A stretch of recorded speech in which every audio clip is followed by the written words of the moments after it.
Adding to international condemnation, now the UN says that it deeply regrets the deaths caused by Israel's raid on an activist ship. The UN Security Council has called for an immediate release of all civilians involved and for an impartial investigation. Wrapping up an international summit, French President Nicolas Sarkozy backs a permanent seat for Africa on the UN Security Council. 38 African states and scores of business leaders have been meeting in Nice for a Franco-African summit. And plunging to a 4-year low, the euro sinks against the dollar, its value tumbling to $1.2115 this Tuesday. Jitters are persisting over the continent's economic health. Unemployment in the Eurozone has risen to over 10%. Hello and a warm welcome if you're just joining us here on Al Furqan TV. Our top story, and the fallout is continuing following Israel's deadly raid on an activist ship yesterday. At least 10 pro-Palestinian campaigners died when Israeli commandos intercepted a convoy of ships heading for Gaza. But many questions remain about exactly what took place on board. The activists insist they were unarmed and merely trying to deliver aid to Gaza. But the Israeli military says its troops were attacked by campaigners on board the convoy. The ships were taken by Israel to the port of Ashdod. Well, following that raid, people all around the world hit the streets in protest. Tens of thousands of people rallied across several continents. In Turkey, huge crowds gathered outside the Israeli embassy in Ankara. And in Europe, protests took place in several cities, including here in Paris, in Athens and in London. And demonstrations were also held in the US, in Washington. Meanwhile, the UN Security Council has now also voiced concern over the incident. The body released a carefully worded statement calling for an impartial investigation into what happened. And the Security Council said that it deeply regretted and condemned those acts which led to the loss of life. 12 hours of negotiations behind closed doors. The UN Security Council now demands an impartial investigation to find out what truly happened on board the aid convoy to Gaza. The UN condemns acts of force. It condemns and laments the death of civilians. Moreover, it urges Israel to free the people who have been detained after the incident. Israel is accused of carrying out a bloody assault against a convoy that was carrying aid to Gaza. Most victims were pro-Palestinian activists from Turkey. This is tantamount to banditry and piracy. It is murder. On who would carry out the investigation. The international community, including Israel's ally, the United States, called for an end to the 3-year-old blockade in Gaza. For now, Israel maintains its position. It warned it will prevent all aid from reaching the enclave. Israeli Prime Minister Benjamin Netanyahu has cancelled his planned trip to Washington. He was due to hold talks with US President Barack Obama this Tuesday, but instead he's flying home from Canada, and he'll later be meeting with the Israeli cabinet. Tensions are said to be simmering within Netanyahu's government over the decision to raid the activist ship.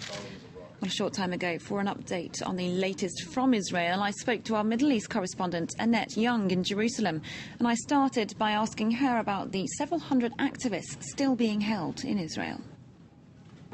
They're certainly coming under pressure as such, not only over what happened yesterday, but over the fact that there are now some 480 activists being detained in Israeli prisons.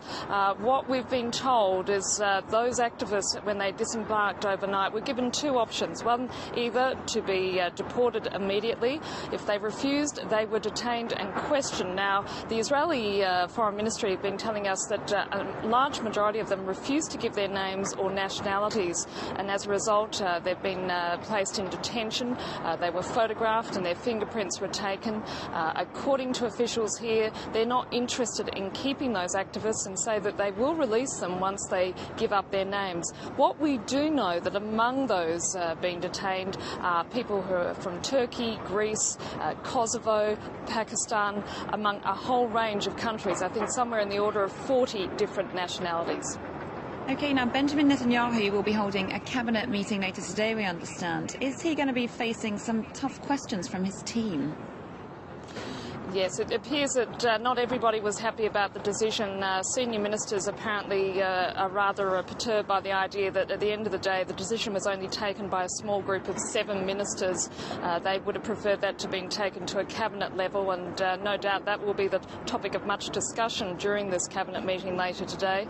We also are hearing that the Cabinet Secretary, Steve Hauser, expressed his dissent over the idea of a military raid, actually arguing that maybe it would be wiser for the ships to be allowed to be docked in, or to dock in Gaza instead. However, of course, he was obviously overruled by others, along with advice from military officials. In the meantime, there's been much debate here in the Israeli media about the military's handling of the raid, about the fact that the commandos seemed surprised given the amount of resistance they met, not to mention the excessive nature of response that was meted out afterwards.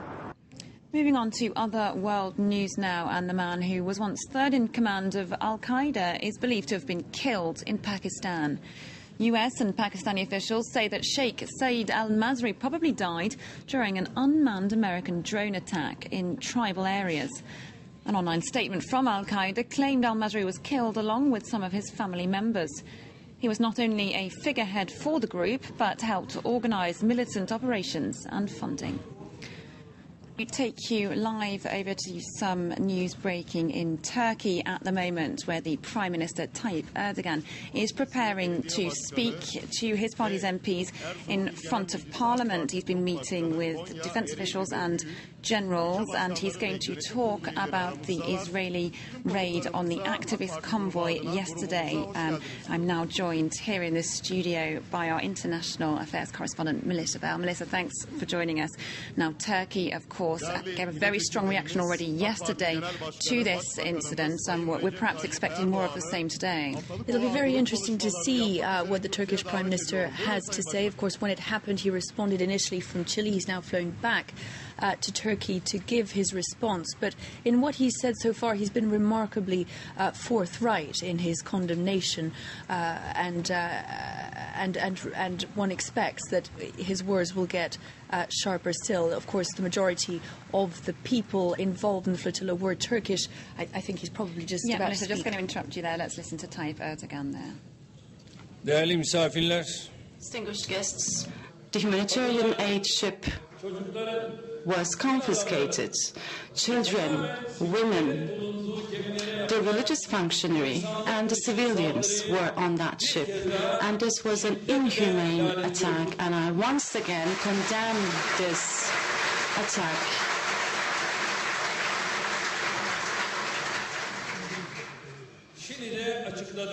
I made an explanation, I made a statement in Chile, and I would like to repeat it here once again. Israel's bloody massacre to the flotilla taking humanitarian aid to Gaza is a type of attack which deserves all sorts of condemnation, because this is an attack towards international law. It is an attack towards the human consciousness and to world peace. I'm saying it was an attack to the human consciousness because on that there were people from many nations, many religions, and those individuals on that flotilla were only in an attempt to take humanitarian aid to Gaza, which is under embargo. Before the flotilla started moving, it declared its intention to the entire world. And as a witness of this evident humanitarian aid, 60 journalists from the world and Turkey also stepped in on that ship together with the humanitarian assistance. This is international waters, and this is open sea. And people on that ship were trying to take aid to Palestinians who were hungry and who had their houses devastated. And such an attack which is done towards this group of people is actually an attack towards the fundamental philosophy of the United Nations. The flotilla